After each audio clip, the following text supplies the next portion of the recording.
Chegamos ao momento do nosso estudo bíblico. Estamos há várias semanas tratando da Epístola aos Hebreus, que é um dos 27 livros que compõem o Novo Testamento. E antes de recordarmos o que foi falado no último estudo, vamos ler o texto. Acompanhe Hebreus, 3º capítulo, do 7º ao 11º verso, em que a palavra de Deus diz o seguinte: Assim, pois, como diz o Espírito Santo, hoje, se ouvirdes a sua voz, não endureçais o vosso coração, como foi na provocação, no dia da tentação no deserto, onde os vossos pais me tentaram, pondo-me à prova, e viram as minhas obras por 40 anos.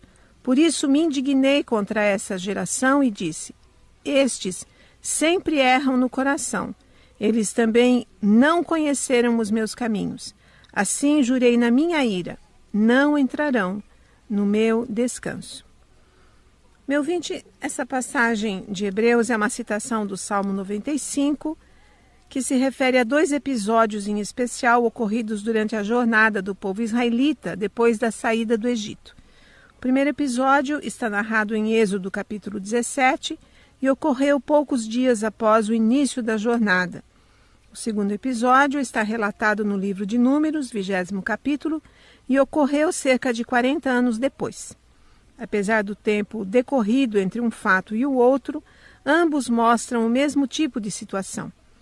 Ao se deparar o povo com a falta de água, imediatamente puseram-se a murmurar contra o líder Moisés, duvidando que o Senhor estivesse no meio deles e achando que haviam sido trazidos para morrer no deserto, eles, seus filhos e seus animais. Esses episódios ocorridos no passado distante são usados pelo autor de Hebreus para exortar os leitores, a quem sua carta foi primeiramente dirigida, sobre o perigo da incredulidade. Sim, porque ele temia que aqueles cristãos vindos do judaísmo estivessem correndo o risco de afastar-se de Cristo Jesus, nosso único e suficiente Salvador e Senhor, afastar-se do Redentor tão aguardado por Israel e fixarem seus olhos novamente em Moisés e no sacerdócio levita, que eram sombras e tipos de Cristo. A propósito dessa citação do Salmo 95 em Hebreus, vimos no último estudo que até mesmo grandes líderes estão sujeitos a agir irrefletidamente quando afastam-se da direção divina.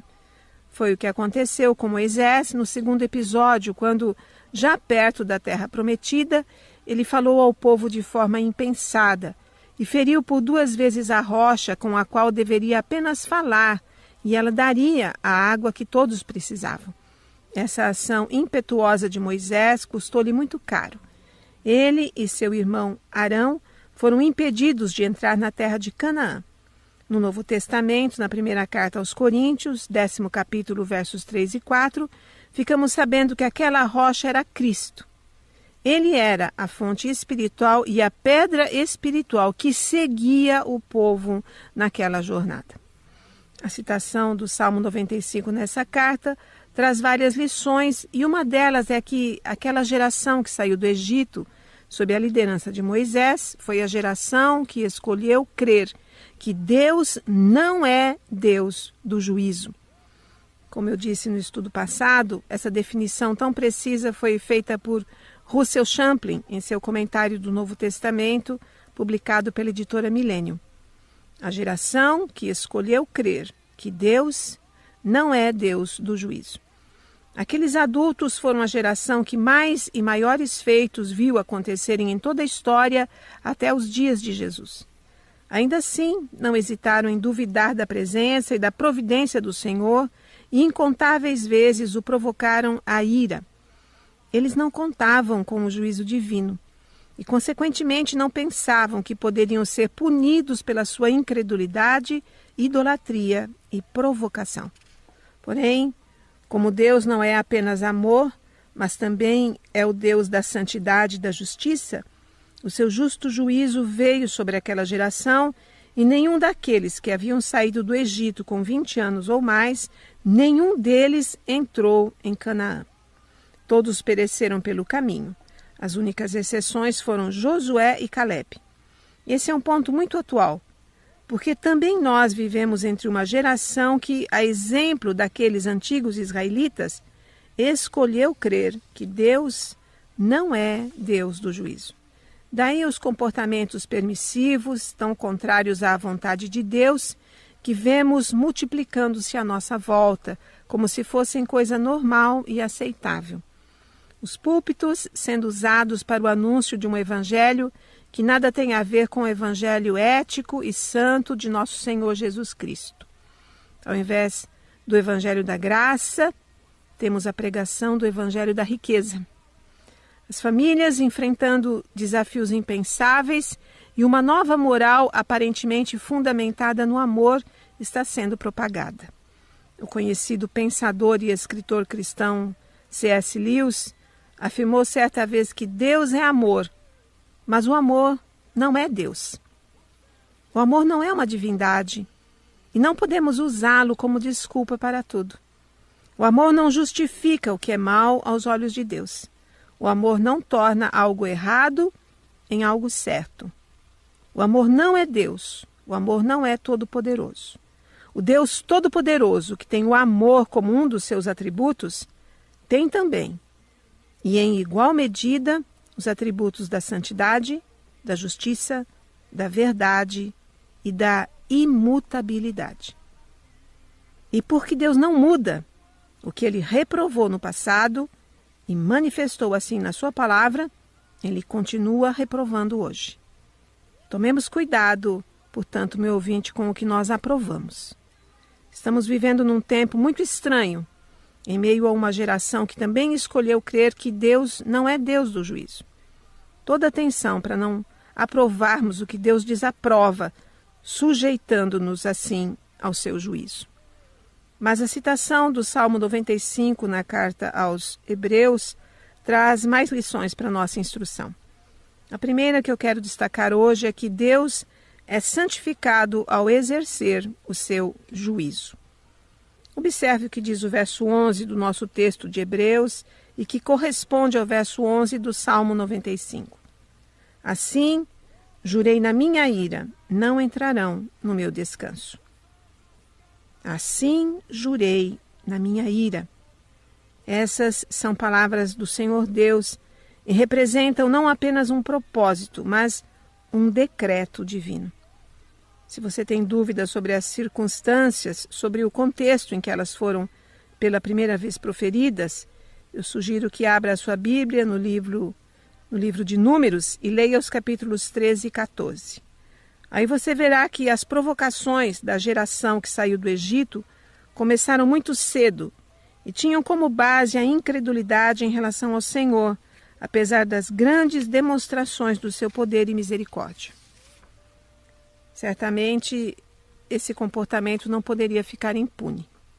O Senhor proferiu um decreto proveniente da sua ira. Ao contrário da ira humana, que muitas vezes é injusta ou exagerada, a ira divina é sempre na medida certa e justa, portanto, merecida. Deus seria menos do que ele é, se não exercesse seu juízo quando sua ira é provocada.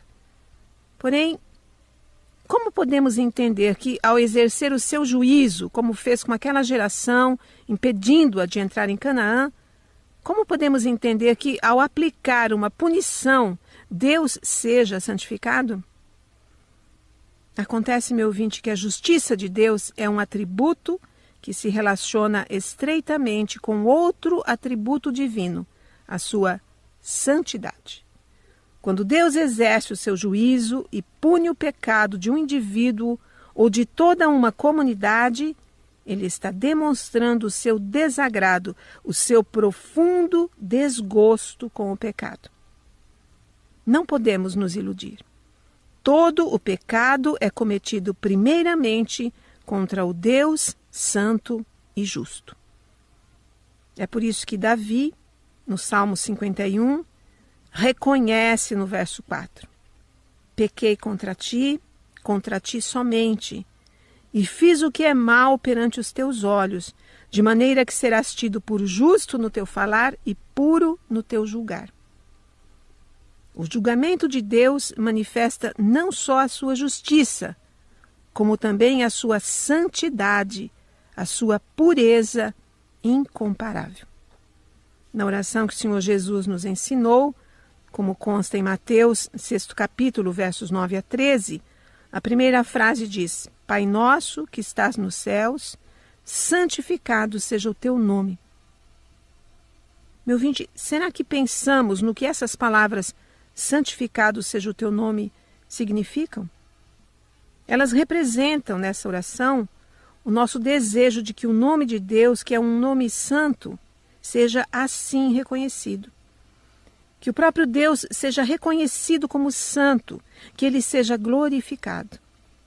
Porém, mais do que um desejo, temos aí o reconhecimento da santidade do Senhor. Sim, porque Deus santifica e santificará o seu próprio nome, quer os homens desejem isso ou não. Ele santifica o seu nome derramando bênçãos que os homens não merecem. E santifica o seu nome exercendo o seu juízo que os homens certamente merecem. Confirmamos isso no livro de Números, 20º capítulo, numa das passagens que estamos consultando. Trata-se do episódio em que, já no final da jornada pelo deserto, Moisés e Arão têm um comportamento impróprio ao falar ao povo e ao ferir a rocha e são punidos com a proibição de entrarem em Canaã. Nos versos 12 e 13 lemos: Mas o Senhor disse a Moisés e a Arão: Visto que não crestes em mim para me santificardes diante dos filhos de Israel, por isso não fareis entrar este povo na terra que lhes dei. São estas as águas de Meribá, porque os filhos de Israel contenderam com o Senhor, e o Senhor se santificou neles. Observe, meu ouvinte, dois contrastes nesse texto. Moisés e seu irmão teriam santificado a Deus se simplesmente tivessem agido como lhes fora ordenado, nem mais, nem menos do que isso. Isso mostra que Deus é santificado pela nossa obediência. Porém, Deus é santificado também quando nos pune pela nossa desobediência. Pois, ao punir aqueles líderes, o texto nos afirma que o Senhor se santificou neles. O pastor Matthew Henry disse que as ameaças de Deus são tão certas quanto as suas promessas. Isso é comprovado pela Bíblia e pela experiência comum. Não menosprezemos, portanto, o alerta bíblico, supondo que Deus não cumpre suas ameaças. Ele o faz, de imediato ou mais tarde, porque ele é santificado também ao exercer o seu juízo. A segunda lição que podemos extrair do nosso texto de Hebreus, 3º capítulo, versos 7 a 11, é que não existe descanso para quem está debaixo da ira de Deus. O final do verso 11 diz: Não entrarão no meu descanso. O que significa descanso?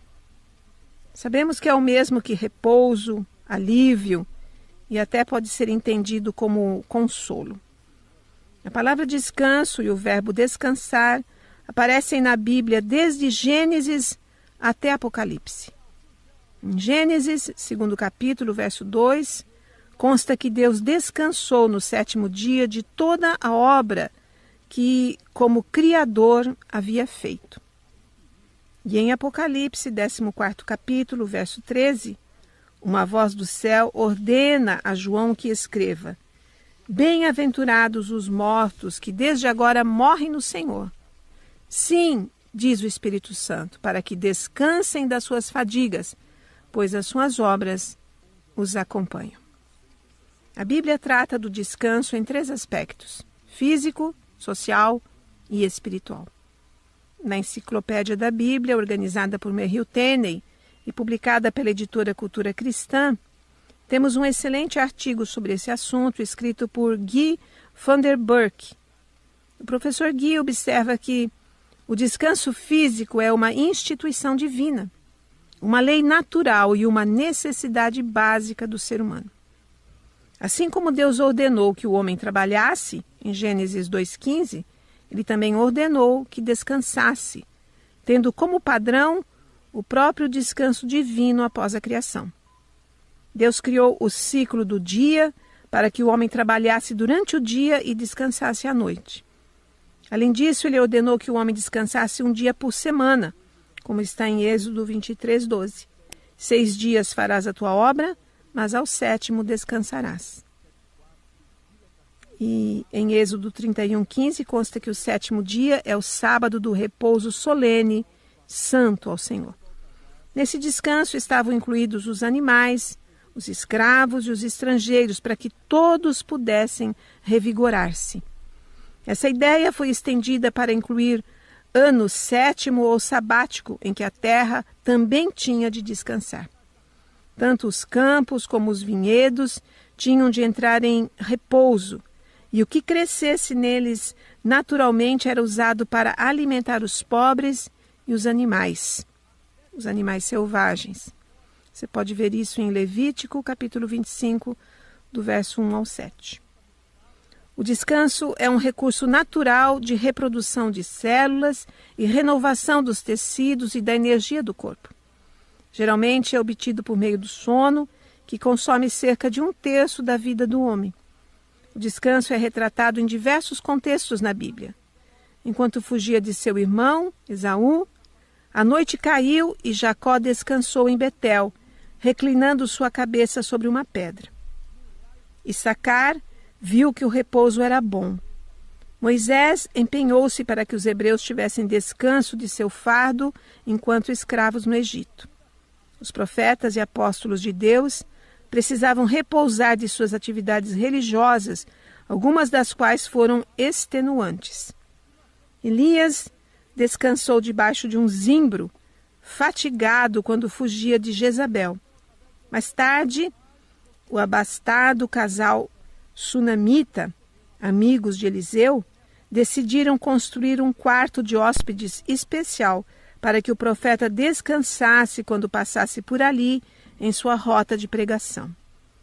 Quando os discípulos voltaram de sua missão evangelística, Jesus lhes disse: "Vinde repousar um pouco à parte num lugar deserto." Devido ao seu ministério tão ocupado, Jesus precisava aproveitar os raros momentos para descansar e dormir, como fez no poço de Jacó, narrado em João 4:6, e no barco durante uma tempestade no mar da Galileia, como está narrado em Marcos 4:38. Lá no poço ele parou para descansar e no barco ele dormiu. Paulo, envolvido em sua missão urgente, disse: "Porém, chegando nós à Macedônia, nenhum alívio tivemos." Isso está em 2 Coríntios 7:5. Nenhum alívio, nenhum descanso Paulo e os seus amigos tiveram. A obra de Deus precisa ser feita, mas há momentos em que é preciso descansar do trabalho. O segundo aspecto sobre o qual a Bíblia fala do descanso é o aspecto social. O professor Guy lembra que uma comunidade, tribo ou nação necessita de descanso após períodos de cooperação em busca de um alvo, em vista de agitações internas ou de perseguições da parte de inimigos. Os israelitas aguardavam ansiosamente o descanso da terra prometida após longos anos de peregrinação e conflitos com os inimigos. Descanso dos inimigos significava paz, ficar livre das guerras. Durante o período dos juízes, às vezes a terra ficava em paz durante 40 ou até mesmo 80 anos. Apesar de Davi ser um homem de guerra, ele obteve a paz, ou seja, descanso de seus inimigos antes de sua morte. Deus lhe prometeu que seu filho reinaria em paz. Mais tarde, Salomão pôde dizer: "O Senhor, meu Deus, me tem dado descanso de todos os lados." Isso está no primeiro livro dos Reis, capítulo 5, verso 4. Durante o reinado de Asa, o rei Asa, a terra esteve em paz durante 10 anos, como está em 2 Crônicas 14:1. Então esse é o aspecto social da palavra descanso. E chegamos então ao aspecto mais importante, que se trata do descanso espiritual. O descanso físico é uma sombra desse estado de bênção final, apenas uma amostra do que experimentaremos após a glorificação. O descanso espiritual começa com a oferta de Jesus, lá em Mateus 11, 28 e até o verso 30. Vinde a mim, todos os que estáis cansados e sobrecarregados, e eu vos aliviarei. Tomai sobre vós o meu jugo e aprendei de mim, porque sou manso e humilde de coração, e achareis descanso para a vossa alma. Muito tempo atrás, Deus havia dito: em vos converterdes e em sossegardes está a vossa salvação. Isso está em Isaías 30:15.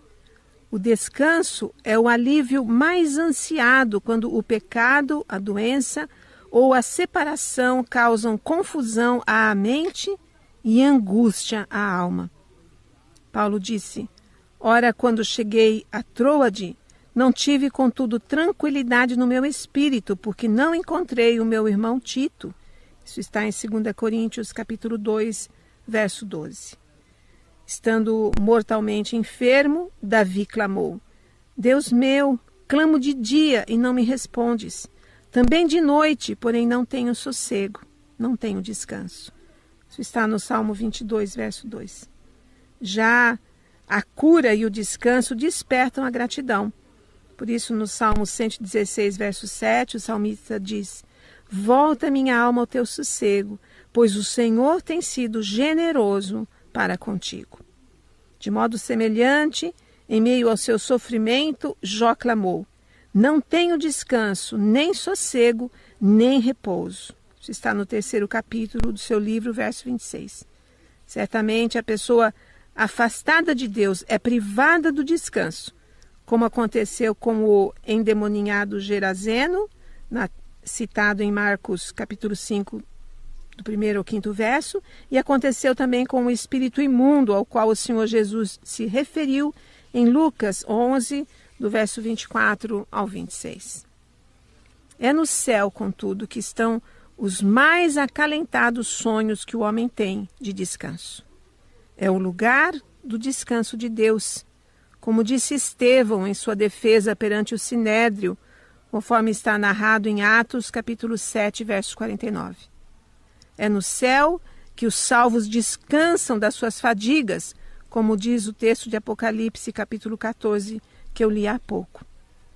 Quando Jó estava à beira do desespero, tendo perdido seus filhos, sua saúde, seus bens e até a compaixão de seus amigos, ele visualizou um estado de descanso espiritual.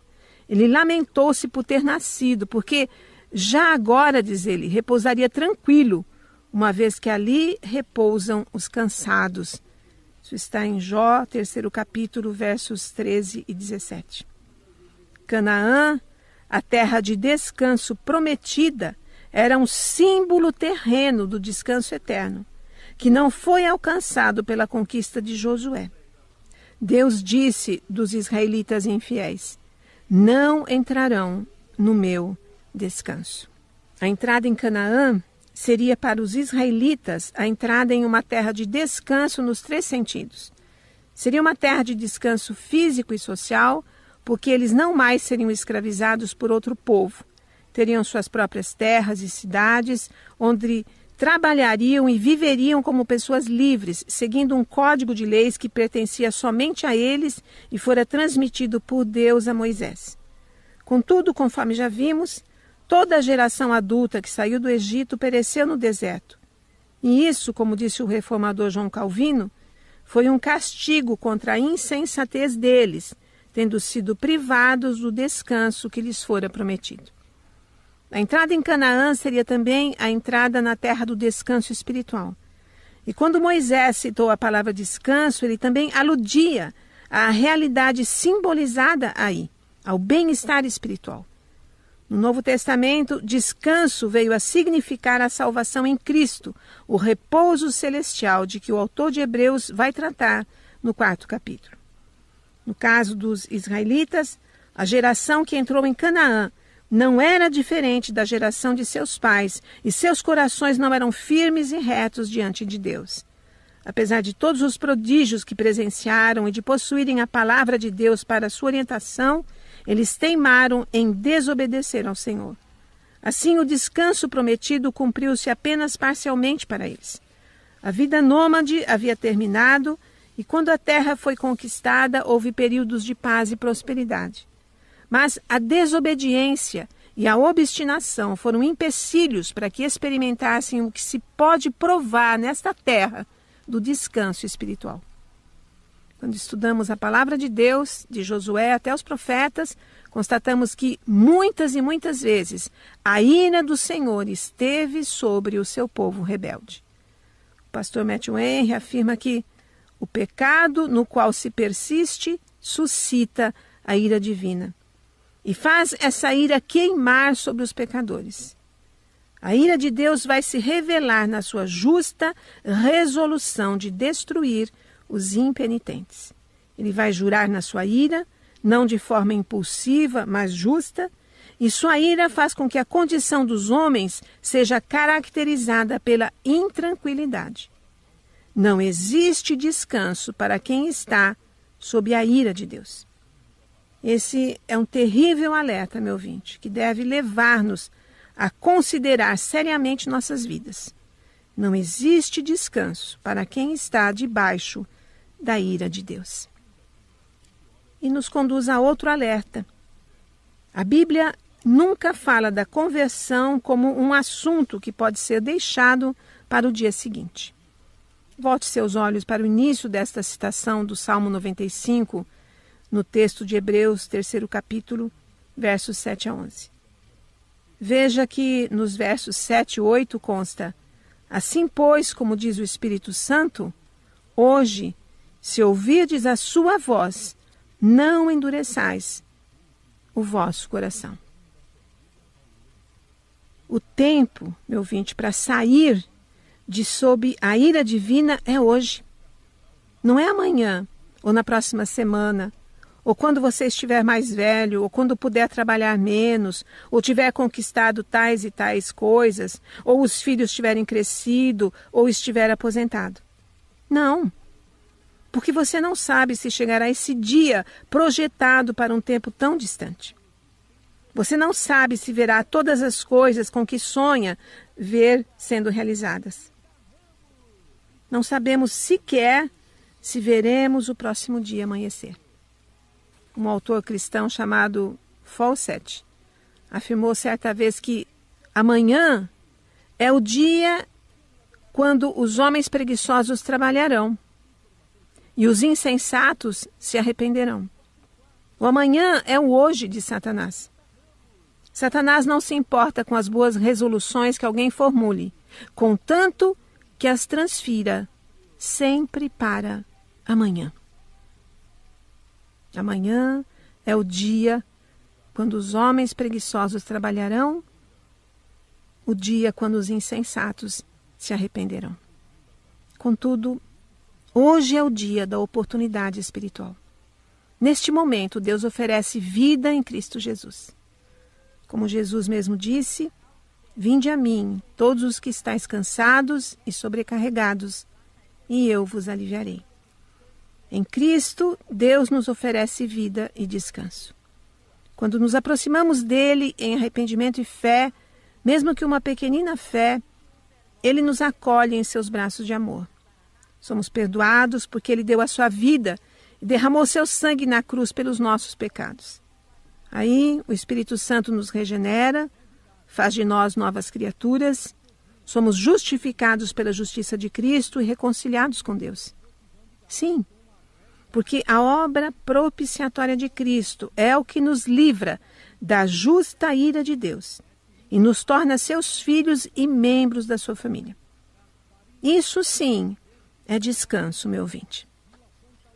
O descanso em Canaã, que o Senhor prometeu aos israelitas, era um sinal desse descanso que já tem os que estão em Cristo Jesus e do qual usufruirão plenamente no futuro, um futuro maravilhoso que nos aguarda na eternidade gloriosa. Hoje é o dia, meu ouvinte. Se você sentir o Espírito Santo falar ao seu coração, não se endureça. Hoje é o dia do arrependimento, é o dia da salvação.